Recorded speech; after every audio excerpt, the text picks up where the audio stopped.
My husband and I spent 4 days eating and drinking in Hamburg, and here are my recommendations. First up, Kwan 36-2. This place serves Asian-inspired tapas, legit pho, and some really delicious drinks. Among the tapas we ordered, my favorite was definitely the crispy pork belly, which was incredibly flavorful.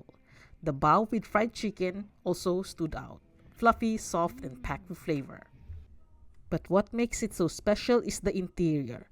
It honestly feels like stepping into a side street somewhere in Vietnam, with lanterns, greenery, and cozy corners everywhere. Next is the cafe Little Tiana, which honestly feels like stepping inside a cute cafe in Ubud, Bali. I ordered an ubi latte and coconut and yogurt chia pudding. It was served with their homemade granola and caramelized banana. It was light, refreshing, and I absolutely love the contrast of textures, creamy and crunchy.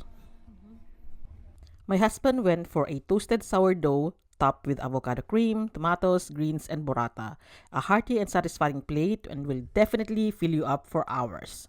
I also noticed that each customer's plate came with a fresh rosebud. Such a sweet touch. And for drinks, head to Bohemian Bar for some seriously good cocktails. We came here almost at midnight and the crowd already left and we practically had the place to ourselves. I ordered an espresso martini and it even came with a little cheesecake on the side. My husband had their signature cocktail called One Way Ticket, bubbly and foamy, and even came with a tiny plain ticket garnish. Stay tuned for part 2.